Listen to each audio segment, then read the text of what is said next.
स्वस्ति न इंद्रो वृद्धश्रवाः स्वस्ति न पूषा विश्ववेदाः स्वस्ति नस्ताक्षो अरिष्टनेमि स्वस्ति न बृहस्पतिर्दधातु। ओम शांति शांति शांति। तेल के मर्दन से वायु तत्व शांत हो जाता है, तन के साथ साथ मन भी स्वच्छ हो जाएगा, ताकि राजा सदा उचित मार्ग को चुने और धर्म का पालन कर सके।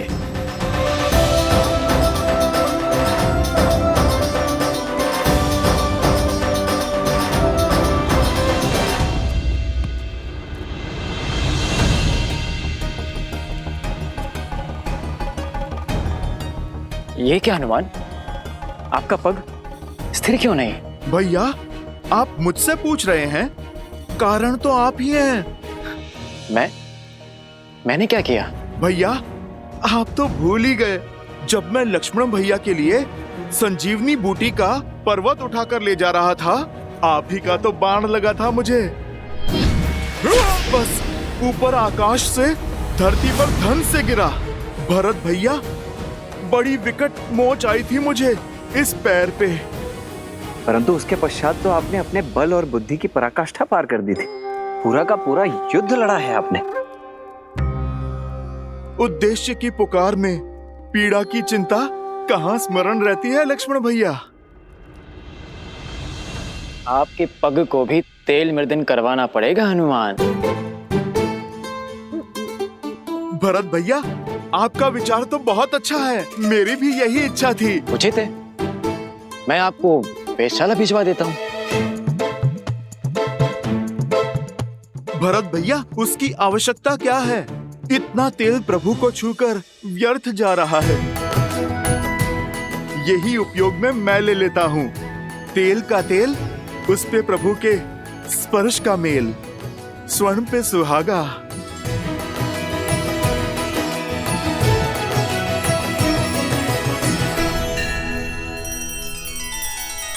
श्री रामचंद्र कृपालु भजु मन हरण भव भय दारुणम। नव कंज लोचन कंज मुख कर कंज पद कंजारुणम। सिया राम सिया राम सिया राम सिया राम सिया राम सिया राम।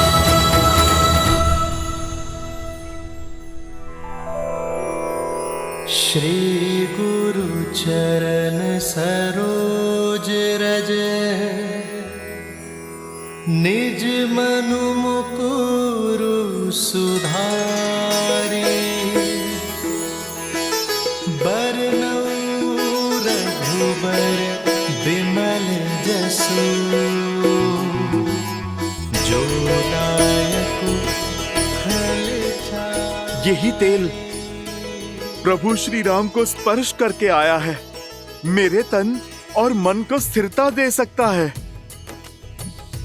समझ रहे हैं भरत भैया? सब समझ में आ रहा है लक्ष्मण। इनके पग की पीड़ा, इनके तन की अस्थिरता, सब बहाने हैं हनुमान के। सत्य तो ये है कि भैया के तन को स्पर्श करके आया हुआ तेल भी हनुमान के लिए प्रसाद है, पावन है। सच में हनुमान की भक्ति अनुपम है। पर ये तो कम है, अभी तो और अभिषेक होंगे। भैया को माटी भी लगाई जाएगी। क्या हनुमान वो भी अपने तन में मल लेंगे? कहीं यह विचित्र दृश्य ना प्रस्तुत हो जाए। उचित कह रहे हो शत्रुघ्न। भ्राताओ, बहुत बड़ी भूल हो गई हमसे। सीता भाभी माँ के साथ ही रखना चाहिए था हनुमान को। अब और न जाने क्या क्या खेल दिखाएंगे ये। भरत भैया, जो पहले ना हो सका वो अब भी तो हो सकता है। अर्थात? हनुमान जी, एक कार्य तो शेष रह गया। हमें शीघ्र भाभी माँ को यहाँ बुलवाना होगा। वो क्या है कि भैया के शीश पर जब अयोध्या का राजमुकुट सजेगा तो उन पर प्रथम पुष्प वृष्टि करने का अधिकार तो भाभी माँ को ही है ना। तो समस्या क्या है लक्ष्मण भैया? प्रभु के कार्य में कोई भी विघ्न नहीं आएगा। राम लखन सीता सहित हृदय बसहु सुरभूमि।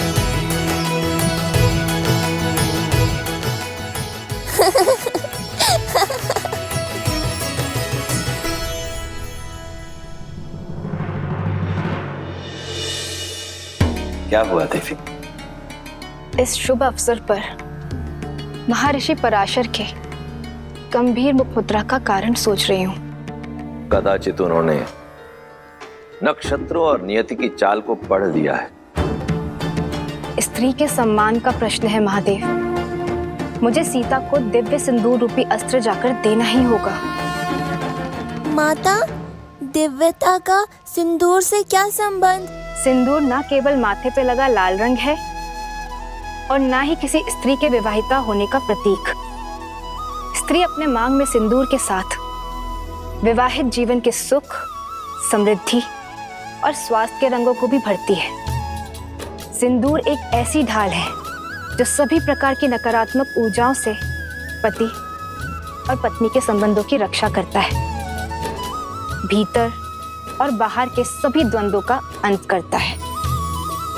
जिस प्रकार श्री राम को युद्ध के समय भिन्न भिन्न प्रकार के शस्त्रों और अस्त्रों से सुसज्जित किया गया था, अब समय आ गया है देवी सीता को भी वैसे ही सज्ज करने का,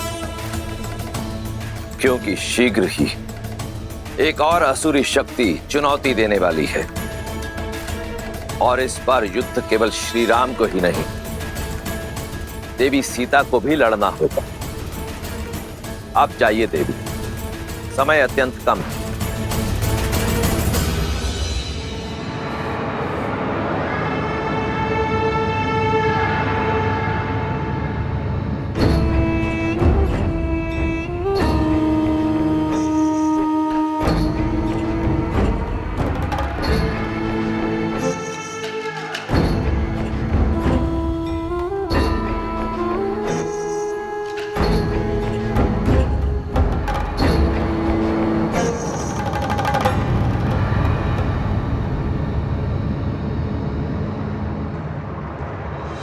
अद्भुत, अप्रतिम है ये सुंदरी। इन पर मोहित होकर क्या पाप कर लिया मेरे भाई रावण ने।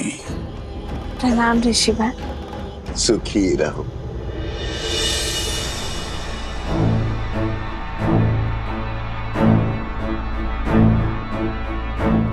तुम्हारी सखिया कुछ विचलित लग रही है।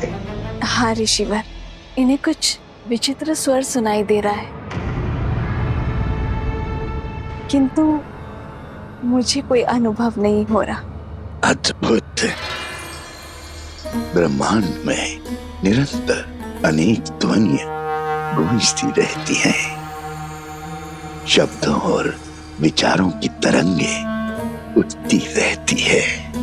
दुर्भाग्य होता है उन लोगों का जो उसे सुन नहीं पाते। कोई बात नहीं,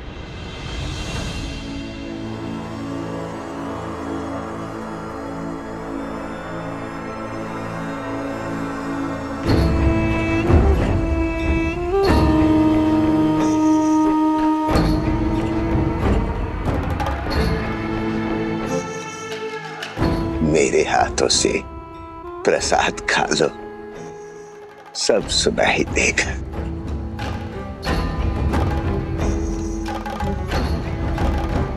लो।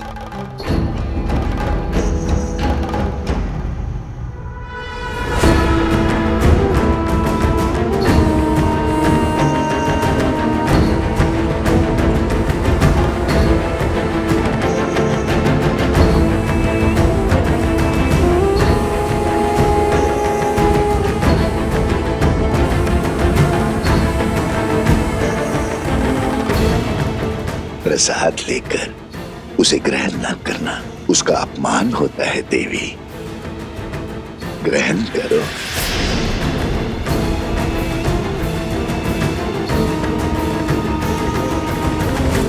क्या हुआ, कोई संदेह? संदेह नहीं, समर्पण है ऋषिवर। श्री राम के राज्याभिषेक के लिए मैंने व्रत रखा है। आज राज्याभिषेक के बाद ही मैं छठी पूजन का व्रत खोलूंगी। क्षमा कीजिएगा ऋषिवर, किंतु मैं ये प्रसाद अभी ग्रहण नहीं कर पाऊंगी। प्रणाम। कल्याण हो।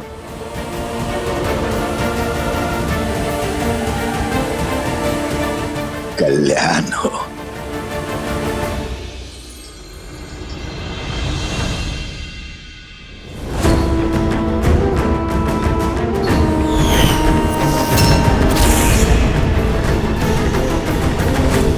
तेल अभिषेक संपन्न हुआ। अब मृदाभिषेक आरंभ हो।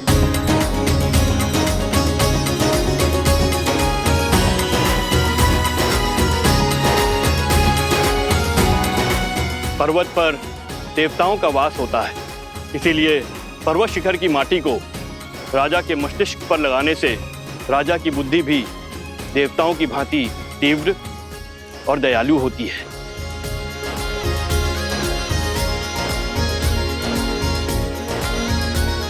राजमहल के आंगन की माटी में शौर्य की गाथाएं, वीरों का रक्त घुला होता है और इस माटी को हृदय से लगाने से भावी राजा का मन दृढ़ होता है।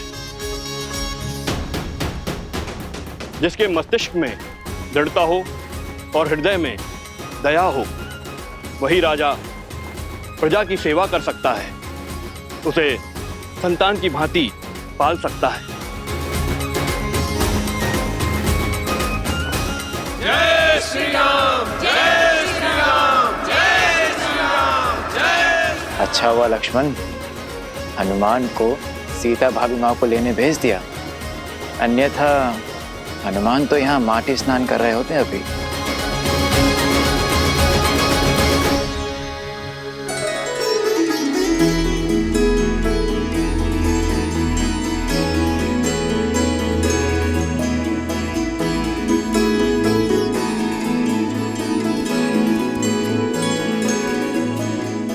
कहाँ है मैया?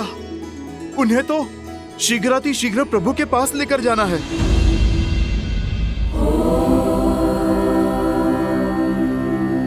जगत पूजे जगत वंदे सर्वशक्ति स्वरूपिणी पार्वती देवी नमः।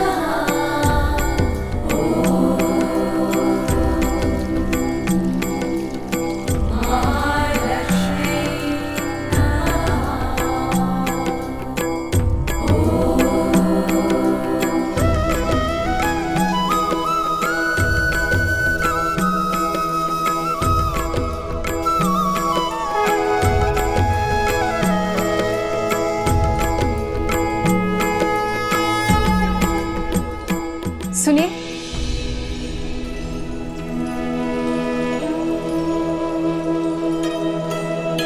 जी ये आपके लिए है देवी।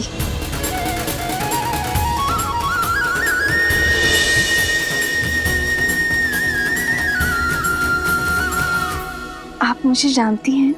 जिन देवी सीता ने स्त्री की पवित्रता और साहस को नई परिभाषा दी, उन देवी सीता को कौन नहीं जानेगा।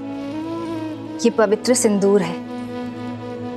श्री राम के राज्य अभिषेक होने के साथ अयोध्या का सोया हुआ सौभाग्य भी जागने वाला है। श्री राम के कंधों पर बड़ा भार आने को है, किंतु पत्नी के समर्थन के बिना पति के कर्म और धर्म की यात्रा अधूरी है।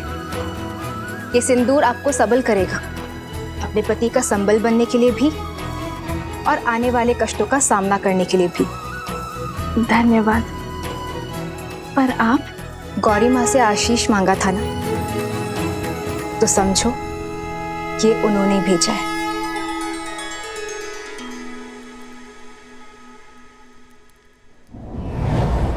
सर सर्वमङ्गलमाङ्गल्ये शिवे सर्वार्थसाधिके शरण्ये त्र्यम्बके गौरी नारायणी नमोऽस्तुते नारायणी नमोऽस्तुते।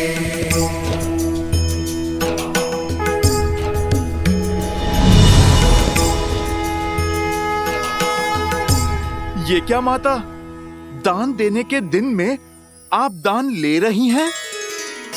ये दान नहीं, प्रसाद है हनुमान।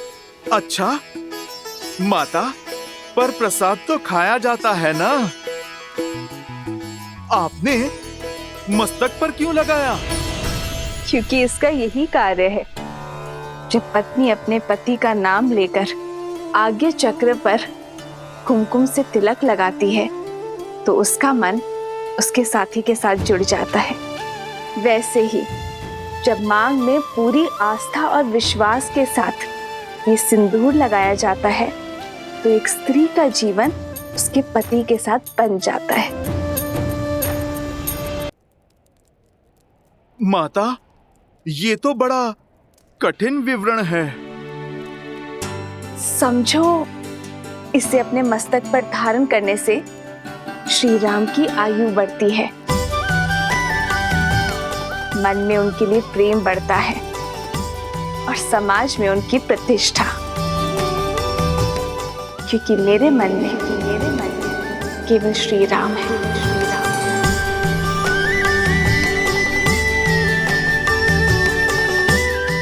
माता, आप मन मस्तक की बात करती हैं। इस भक्त के तो रोम रोम में प्रभु राम के लिए प्रार्थना उठती है माते।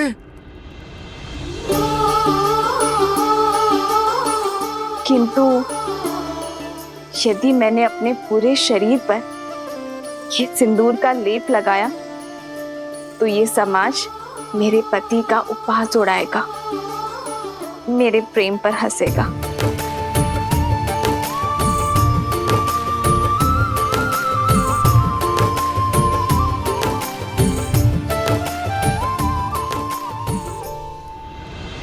पंचगव्य अर्थात गौ माता से प्राप्त 5 उत्पाद दुग्ध, दही, घी, गौमूत्र और गौमेह, इन 5 के स्नान से संपूर्ण देह शुद्ध हो जाती है और पृथ्वी तत्व भी शांत हो जाता है, क्योंकि गौ माता ही पृथ्वी का अन्य रूप है।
की, सियावर रामचंद्र की, सियावर रामचंद्र की, सियावर रामचंद्र की।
राज्य अभिषेक लगभग संपन्न होने वाला है, पर मेरा हनुमान नहीं दिखाई दे रहा। कहाँ है हनुमान?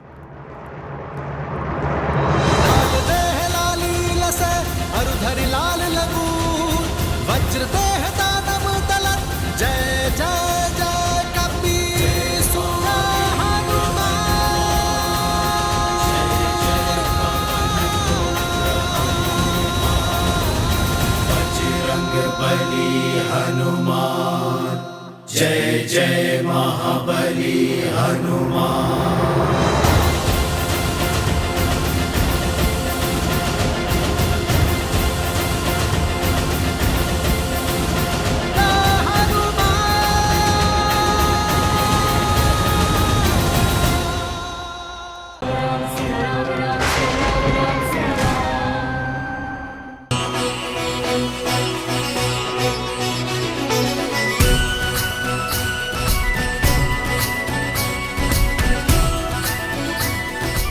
सियावर रामचंद्र की, सियावर रामचंद्र की, सियावर रामचंद्र की, सियावर रामचंद्र की।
राज्य अभिषेक लगभग संपन्न होने वाला है, पर मेरा हनुमान नहीं दिखाई दे रहा। कहाँ है हनुमान?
इसे अपने मस्तक पर धारण करने से श्री राम की आयु बढ़ती है, मन में उनके लिए प्रेम बढ़ता है और समाज में उनकी प्रतिष्ठा।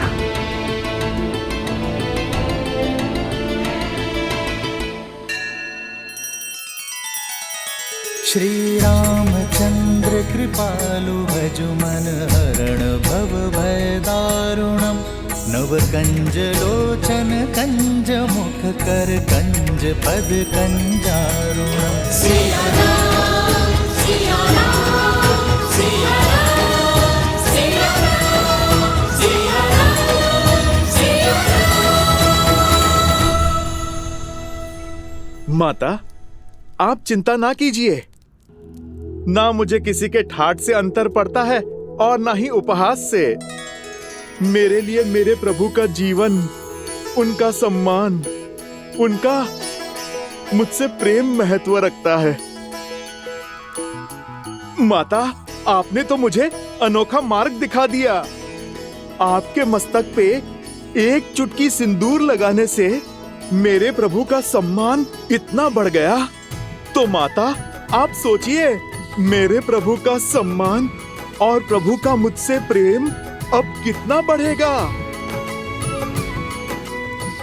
क्योंकि माता, मैंने तो अपने रोम रोम को सिंदूर के रंग से रंग लिया है। मैंने तो अपनी पूंछ का भी एक छोटा सा भाग भी नहीं छोड़ा। तो माता, आप बताइए ना, इस लाल देह से मेरे प्रभु का जीवन और कितना बढ़ेगा।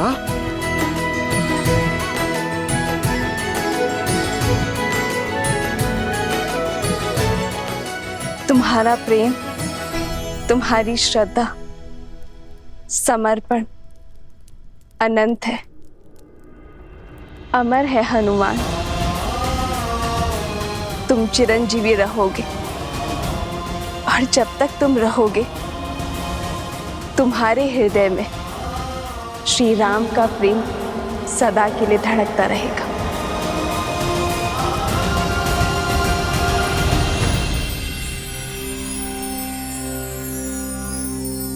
श्री गुरु चरण सरोज रज निज मनु मुकुरु सुधारी बरनऊ रघुबर बिमल जसु जो दायकु फल चारी।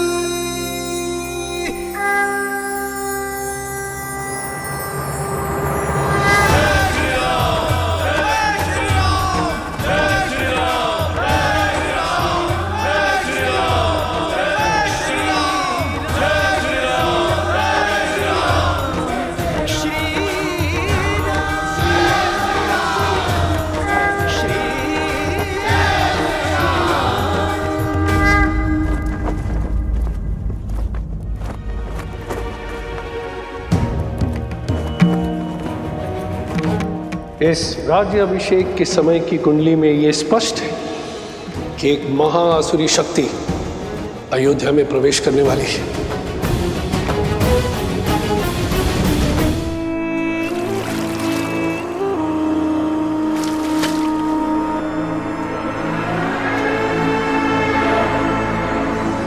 राम, न तुम जीते हो और ना ही ये युद्ध समाप्त हुआ है। युद्ध तो अब पूरी तरह आरंभ हुआ है। मैं तन पर वार नहीं करूंगा राम, मैं मन में घुसकर वार करूंगा। बोलो, कैसे करोगे मेरा संहार? रावण की नाभि का अमृत सूख गया, किंतु प्रजा के मन के विचारों का मैं कभी नहीं सूखता। उसका सामना कैसे करोगे? कैसे करोगे अयोध्या की प्रजा का सामना राम?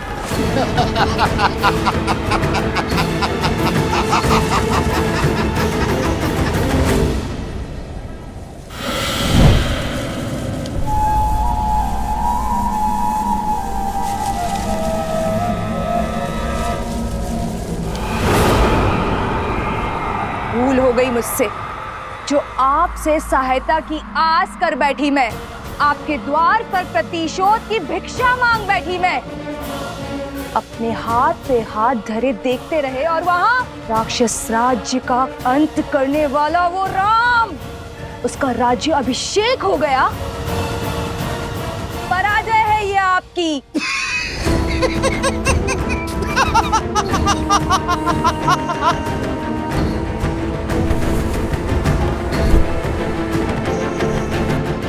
मैं जितना अधिक पराजित होता हूं, मेरा विजय पर उतना ही विश्वास दृढ़ होता जाता है। जानती हो असुर सदा पराजित क्यों होते रहते हैं? क्योंकि उन्हें अपनी शक्ति का तो बोध है, किंतु शत्रु की दुर्बलता का बोध नहीं है। राम का राज्याभिषेक उसकी दुर्बलता होगी।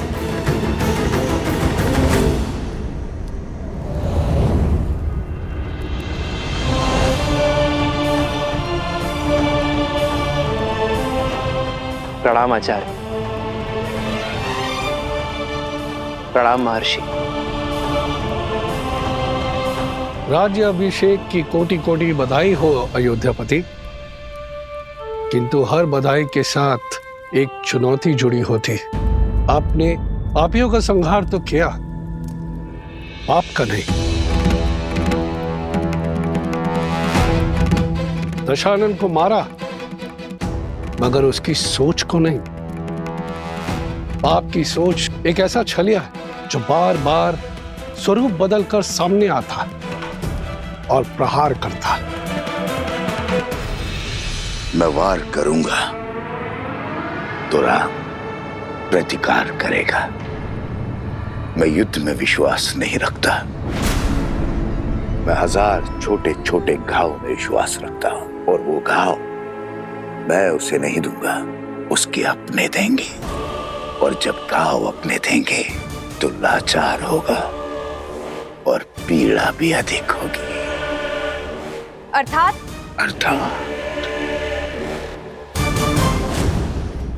जब शत्रु वार करता है तो व्यक्ति दिल मिलाकर उसका प्रतिकार करता है, किंतु जब संतान वार करती है तो व्यक्ति घुट-घुट कर मरता है। अयोध्या की प्रजा को संतान मानता है ना राम। अब यही प्रजा उस पर वार करेगी। जिसने रावण से लंका का युद्ध जीत लिया, वो अयोध्या की प्रजा से युद्ध नहीं कर पाएगा। अब उस पर उसकी प्रजा से प्रहार करवाऊंगा। अयोध्या के भीतर एक युद्ध होगा जिसे अयोध्या हार जाएगी। अयोध्या की प्रजा के मन में इतना विष घोल दूंगा, इसे राम तो क्या महादेव भी नहीं काट पाएंगे।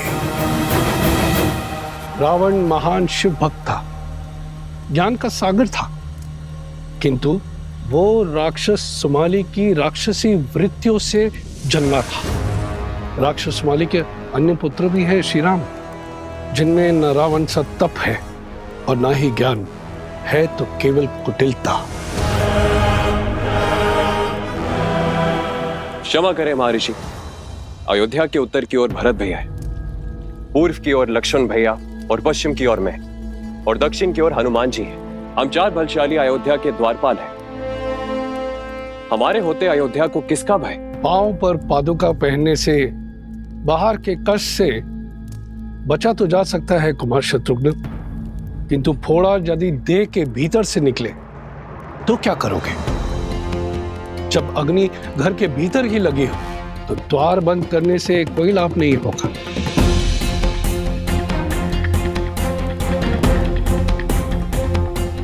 रावण के पापों का अंत तो हुआ है, लेकिन उसकी सोच का नहीं। जो विपदा आने वाली है उसके अस्त्र तलवार या भाले नहीं, असत्य, लोकवाद, झूठी निंदा, ये सब उसके अस्त्र है। शब्द उसका ब्रह्मास्त्र है। संसार का नियम है, अगर कोई भी असत्य बार बार कहा जाए, किसी की झूठी निंदा बार बार हो, तो वो सत्य लगने लगता है। और यह मनुष्य के स्वभाव की प्रवृत्ति है कि सत्य सामने होते हुए भी वो असत्य की ओर आकर्षित हो जाता है। हर मनुष्य के भीतर छिपी बैठी है असंतोष की अग्नि इस अस्त्र को विस्फोटक बना देती। जब तक उन्हें मेरी योजना का आभास होगा तब तक मैं उनका स्वर्ग रूपी संसार भस्म कर चुका हूंगा। मुझे आपकी रणनीति पर बिल्कुल भी विश्वास नहीं है। रावण भैया की शक्ति और साहस का 100वां अंश भी नहीं। अपने शत्रु से 2-2 हाथ करने की स्थान पर जुआरियों की भांति कुचक्र रचना से अंत नहीं होगा उस राम का। शांत प्रिय बहन, शांत। मैं जानता हूं कि तुम्हें मेरी शक्तियों पर संदेह है, इसलिए तुमने अपनी सहायता के लिए किसी और को भी बुलवाया। कौन है वो? हाँ, मैंने सहायता के लिए निस्थल के राजा भस्कर्ण और उनके पुत्र संहादमन को बुलाया है।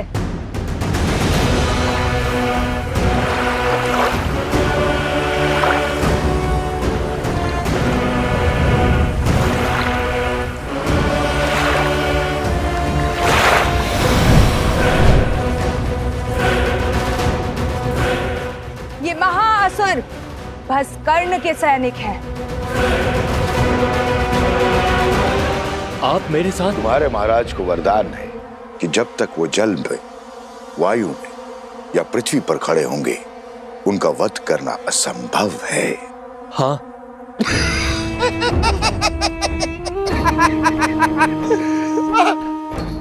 जाओ करो युद्ध, किंतु एक बात स्मरण रहे, राम पर विजय केवल सहस्त्र रावण पा सकता है। जाओ, अपनी योजना को आकार दो।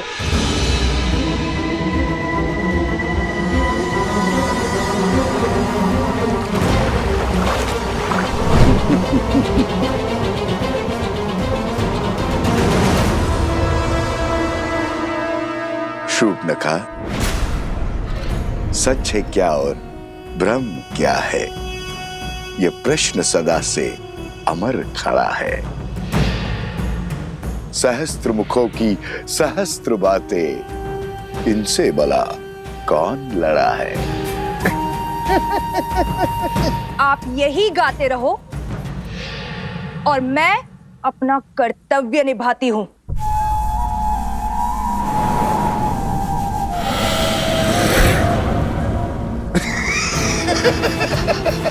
राम राज्य पर अनिष्ट की छाया तक नहीं आएगी महर्षि।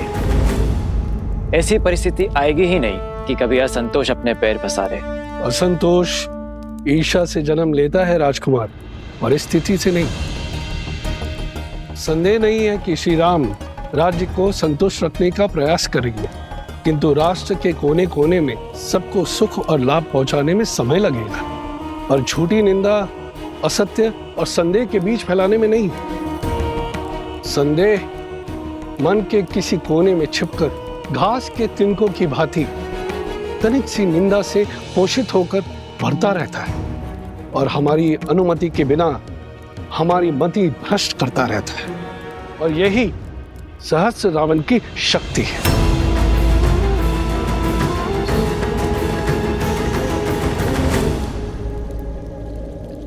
मैं राजनीति नहीं,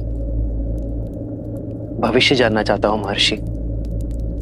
क्या छुपा है भविष्य के गर्भ में? अव्यवस्था, अराजकता, विजय भी होगी, किंतु भयंकर पीड़ा और संघर्ष के बाद। मानव जीवन तो है ही दुखों और संघर्षों का सागर, इससे भय क्या? मैं तो अयोध्या के विषय में पूछ रहा हूं महर्षि। मैं भी अयोध्या के विषय में ही बता रहा हूं राजन।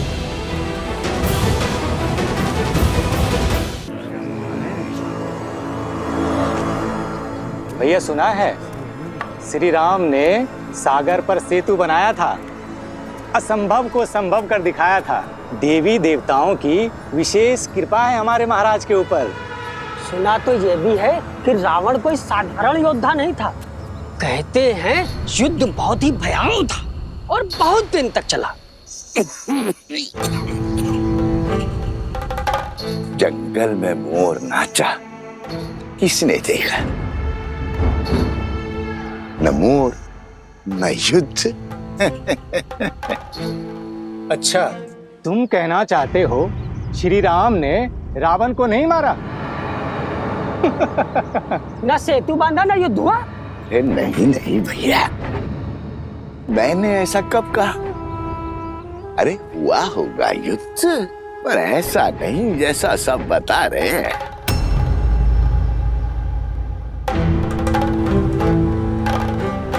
सागर तो पर्वत निगल लेते हैं, और उस पर यदि रावण इतना बलशाली था, 10 लोगों का स्वामी था, तो क्या वो सागर पर पुल बांधने देता? कदापि नहीं। तो क्या हमारे राघव असत्य कह रहे हैं? राम राम राम, ऐसा मैंने कब कहा भैया?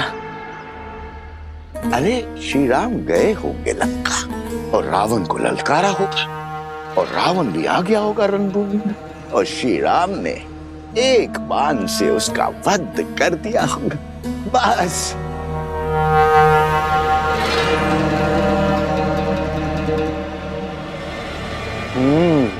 हो सकता है ये सब कथा वानरों ने बनाई हो। ऐसे ही बात का पतंगड़ बना दिया होगा। सत्य वचन भैया, सत्य वचन। ये कहानी अवश्य वानरों ने बड़ी बनाई है।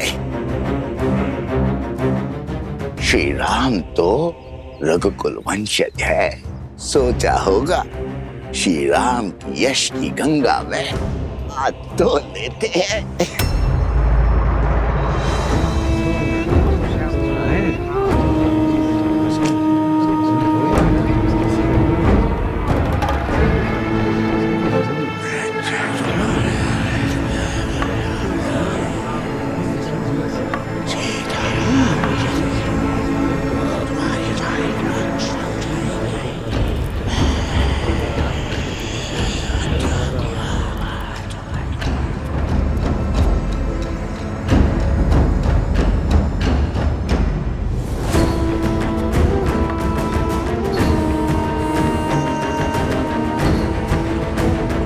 उपहास निंदा में बदलेगा और निंदा संदेह में। इस प्रकार सबके मन में संदेह रूपी सहस्त्र रावण बस जाएगा, और संदेह से फैलेगा असंतोष।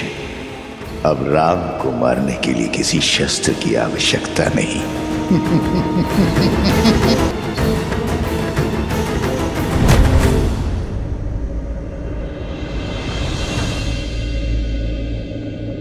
अरे क्या हुआ?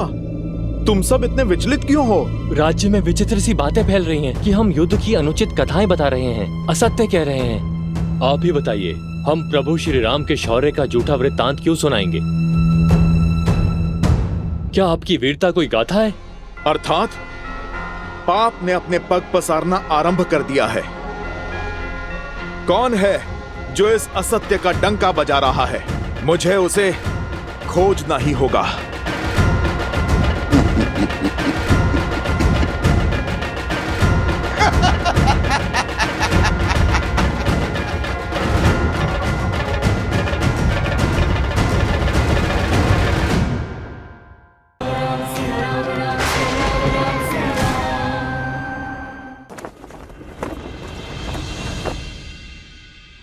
बोलो भैया, है कोई प्रमाण रावण की शक्ति का? है कोई साक्ष्य समंदर पे सेतु बनने का? और अगर लंका में आग लग गई थी तो रावण और उसके सैनिक कैसे बच गए? युद्ध कैसे किया? है? बात करते हैं।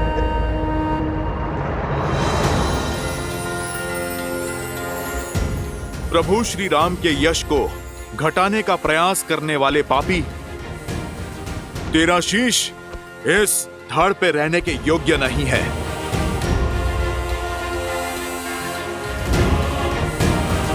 बजरंग बली हनुमान, जय जय महाबली हनुमान।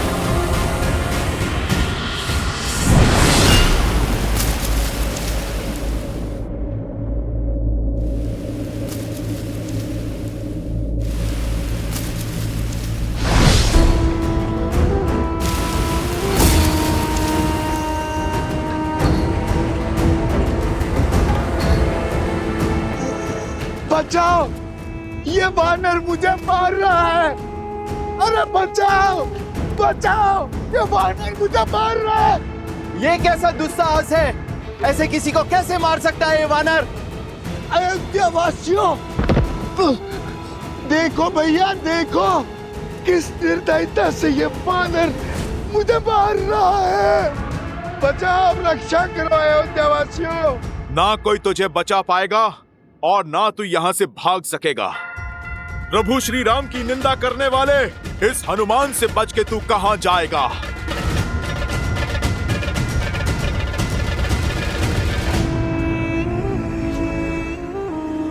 मैं कहां भाग रहा हूं राम भक्त, मैं तो तुम्हें भगा रहा हूं, तुम्हारे साथ खेल खेल रहा हूं। तुम मुझे पराजित नहीं कर सकते। तुम जितनी बार भी मेरा सर धड़ से अलग करोगे, उतनी बार वहां एक नया सर उत्पन्न होगा।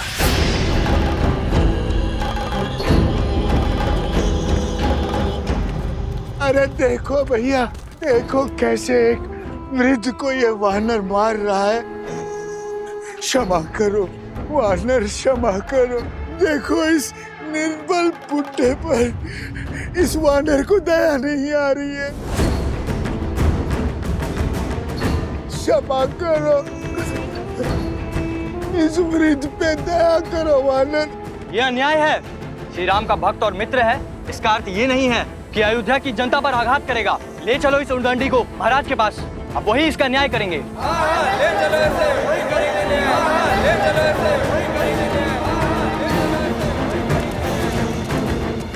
इस आसुरी शक्ति की उलझन तो प्रभु ही सुलझाएंगे। जैसी आप सबकी इच्छा। चलो दिखाएंगे श्री राम को हनुमान का सत्य, और इस बेचारे को भी। अरे ये कहां चला गया? प्राण किसे प्रिय नहीं है, जरूर वो दुखियारा भाग गया होगा। पर हनुमान को नहीं जाने देंगे। हाँ चलो, ले चलो। बहुत उत्पात मचा चुका है ये वानर, लेके चलो इसे राज्यसभा में। अब श्री राम ही इसका न्याय करेंगे। तो फिर विलंब किस बात का? चलो। ले चलो ऐसे, वही करेंगे। महर्षि पराशर के कथन को गंभीरता से लेना होगा, हमें सावधान रहना होगा कि प्रजा को कोई त्रास, कोई असंतोष ना हो जाए।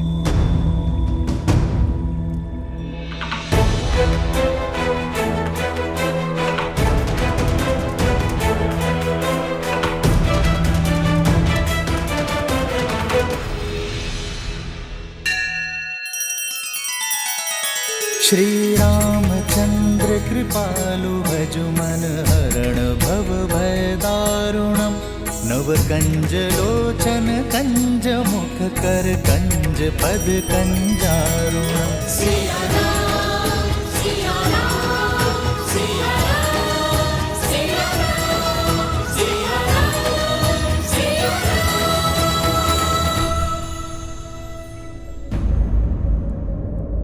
क्या हुआ? हनुमान को पकड़कर क्यों लाया गया है? प्रभु, इस वानर ने हम सभी को भयभीत कर रखा है। यही नहीं, इसके दूसरे साथी रावण से आपके युद्ध की असत्य कथाएं बता रहे हैं। असंभव। वानर भैया के विषय में ऐसा कुछ भी असत्य कह नहीं सकते। क्षमा चाहता हूँ राजकुमार, लेकिन बड़े कुटिल हैं ये वानर और दुष्ट भी। आज इस हनुमान ने उस वृद्ध व्यक्ति के प्राण लेने का प्रयास किया। न्याय कीजिए श्री राम।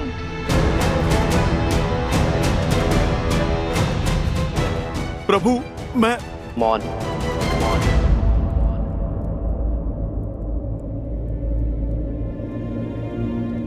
ये राम अपनी प्रजा को कभी निराश नहीं करेगा, किंतु हनुमान,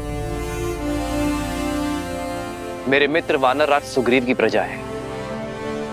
उसका न्याय, उसे दंड देने का अधिकार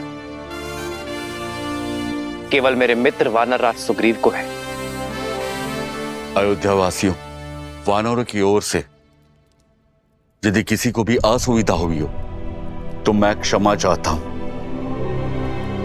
मैं वचन देता हूं कि कोई भी वानर अयोध्या के किसी भी वासी को कोई क्षति नहीं पहुंचाएगा और हनुमान को किष्किंधा के नियमानुसार दंड दिया जाएगा। प्रणाम अयोध्यापति।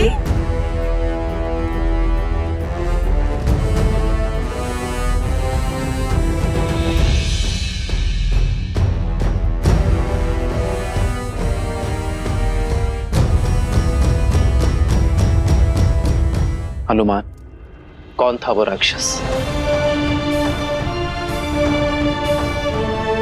प्रभु, आपको कैसे पता चला? क्योंकि मैं जानता हूं कि मेरा हनुमान कभी किसी निर्दोष नागरिक को पीड़ा पहुंचा ही नहीं सकता। मुझे पूरी बात बताओ हनुमान। प्रभु, मुझे सूचना मिली कि कोई नगर में असत्य निंदा कर रहा है। एक सर कटा तो दूसरा उत्पन्न हो गया। अवश्य ही कोई आसुरी शक्ति है वो। जो विपदा आने वाली है उसके अस्त्र तलवार या भाले नहीं, असत्य, लोकवाद, झूठी निंदा, ये सब उसके अस्त्र है। महर्षि पराशर का कथन उचित था। ये असुरी माया अवश्य ही किसी घोर संकट का कारण बनेगी।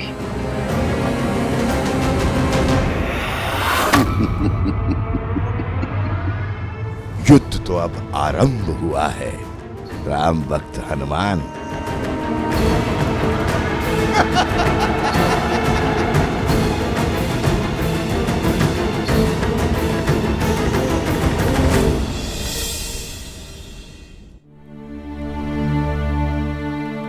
एक सर कटा तो दूसरा उत्पन्न हो गया। अवश्य ही कोई आसुरी शक्ति है वो।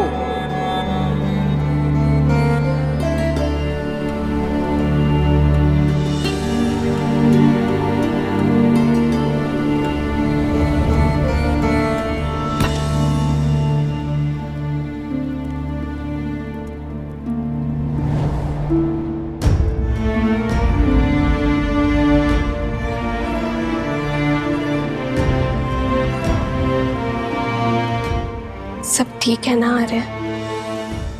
हर सुख दुख साथ निभाने का निर्णय लिया है ना हमने? चिंता नहीं चिंतन है सीते। राज्य अभिषेक की सौगात के साथ राज्य का दायित्व जो मिला,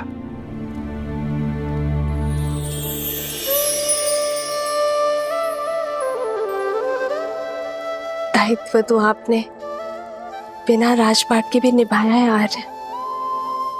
संसार के हित के लिए संघर्ष किया। जो रावण के नाम की समस्या को समूल निस्तरण कर सकते हैं, वो मेरे राम अयोध्या को भी तार देंगे। वैसे आर्य, भोजन करने से चिंतन करने की शक्ति मिलती है।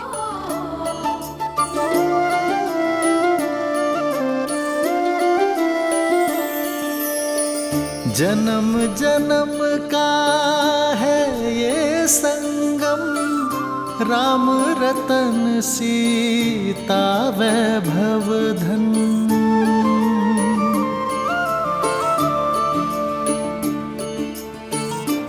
महल में आकर वन को तो नहीं भूली ना? वन का भोजन स्मरण है? राम सिया राम सिया राम सिया राम, राम सिया राम सिया राम। वो स्मृतियां तो मैं आने वाले जन्मों में भी नहीं भूल सकती आर्य। मैं तो पुनः एक बार प्रकृति की ओट में वन के जीवन का आनंद लेना चाहती हूँ। इसमें समस्या है क्या सीते? राम तो सीता की हर इच्छा पूरी करता है, और ये तो महारानी की इच्छा है, ये तो शीघ्र ही पूर्ण करूंगा।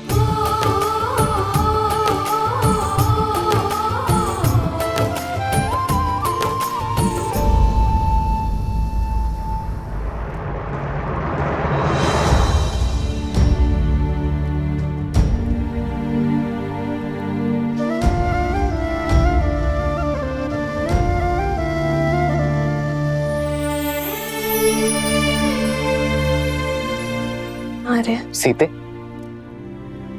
ये केसर भात तो बहुत ही स्वादिष्ट है। ये तुमने बनाया? कैसे?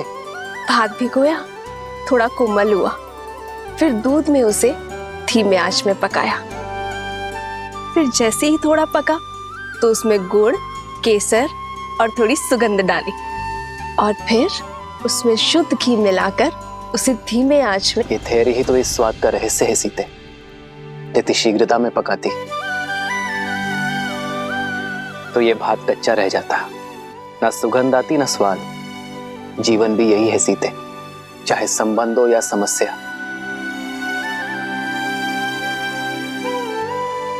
समय की आंच के साथ ही इसे समझा जाता है और सुलझाया भी जाता है। और यदि शीघ्रता दिखाई तो सुख और शांति नहीं, चिंता और दुख मिलेगी। स्पष्ट कहिए आर्य। मैं तुम्हें बातों में नहीं उलझा सकता सीते, और तुमसे असत्य भी नहीं कह सकता,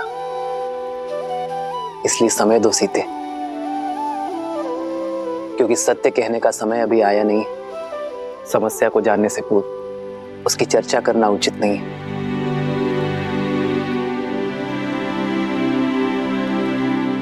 तो फिर मैं आपसे वो प्रश्न पूछती हूँ जिसका उत्तर देने में आपको सरलता हो।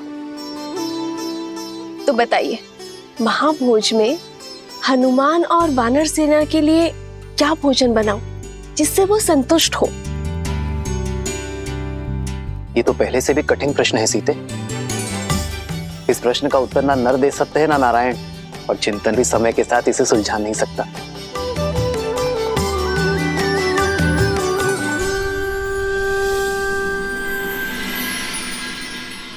हमें प्रयास करना होगा कि किसी को धन का अभाव ना हो, और इसलिए दान नहीं, जीवन जीने के लिए रोजगार की व्यवस्था करनी होगी।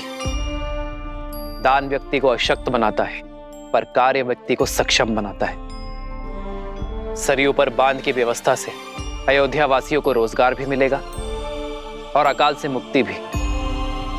प्रजा और राज्य दोनों सुजलाम सुफलाम होंगे।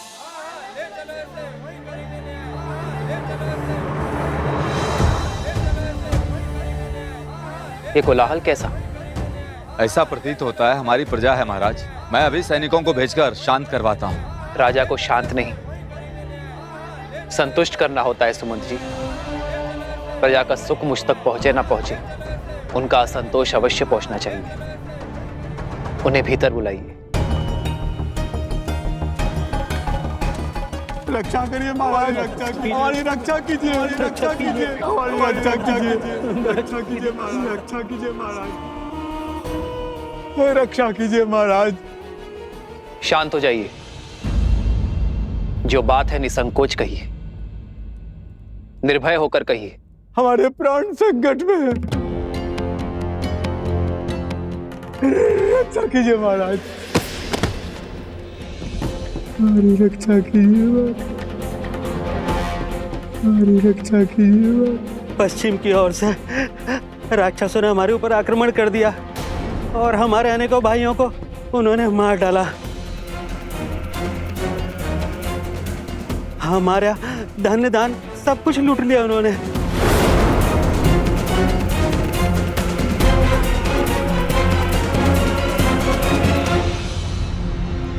उठिए।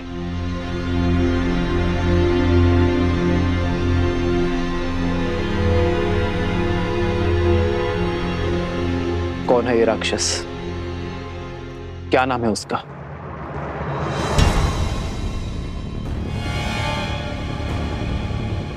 आप मौन क्यों हैं? भैया के प्रश्न का उत्तर दीजिए। उस दुष्ट राक्षस का नाम तो नहीं पता राजकुमार। मैं जानती हूँ उसका नाम।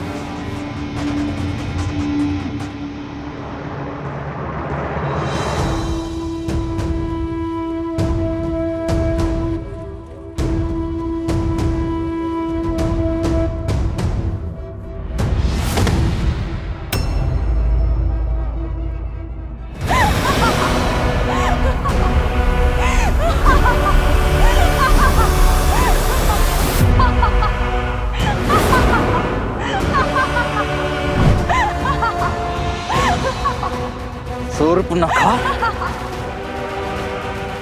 रुक जाओ लक्ष्मण। मेरे मामा भस्कर्ण ने बचाया है ये हाहाकार तुम्हारे राज्य में राम। वो भास्कर्ण जो संपूर्ण राक्षस कुल का प्रतिशोध लेंगे, हमारे खोए हुए मान सम्मान को लौटाएंगे। है बल तो आओ और लड़ो उनसे, बचा लो अपनी इस अयोध्या को।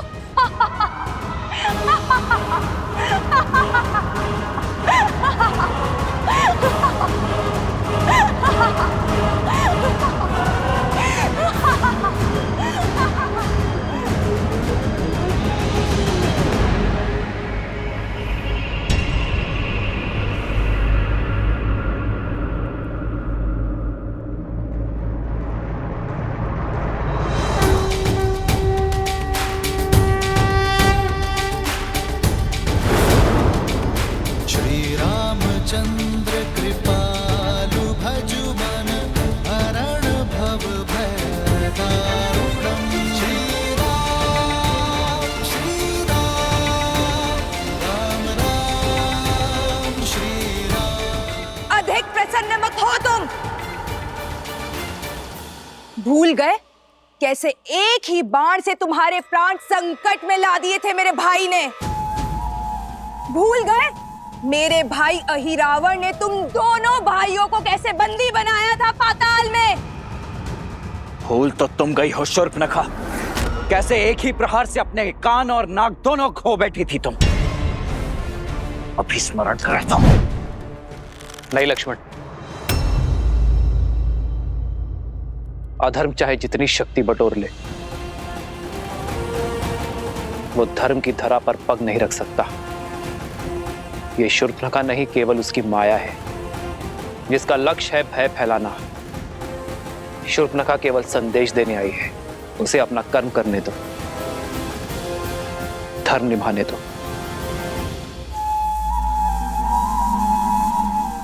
अधिक समय शेष नहीं है तुम्हारे पास राम, जो करना है कर लो।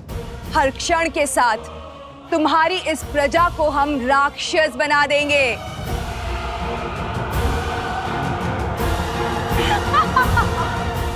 तुम्हारा कार्य पूर्ण हुआ शूर्पणखा, तुम्हारा संदेश मुझे मिल गया है। अब इस वृद्धा की देह को छोड़ दो।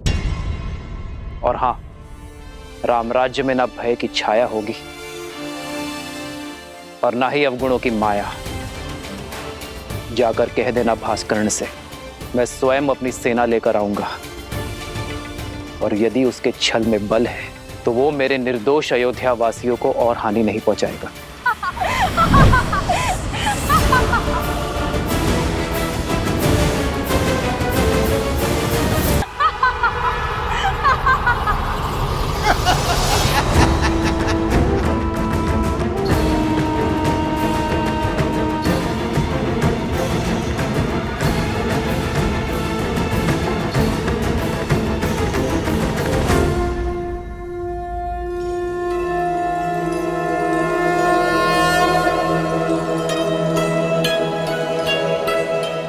माता, आपने स्मरण किया?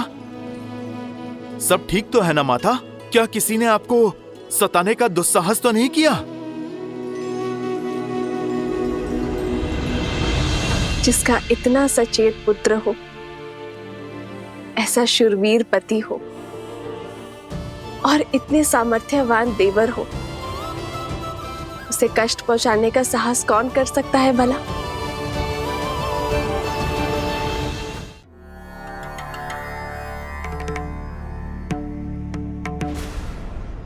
सहस्त्रमुख,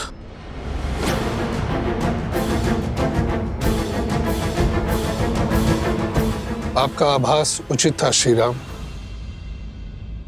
भास्कर्ण वो आसुरी शक्ति नहीं है जिसकी चिंता हमें घेरे हुई थी। आपकी चिंता का विषय सहस्त्रमुख रावण था। हाँ ऋषिवर, समझ रहा हूं कि उसकी काली छाया प्रवेश कर चुकी है। ये वो असुरी शक्ति है जो बाहर से नहीं भीतर से प्रहार करती है। लोक अपवाद और असंतोष उसके अस्त्र हैं। हमें अयोध्या को सहस्त्रमुख रावण के इन अस्त्रों से बचाने की आवश्यकता है।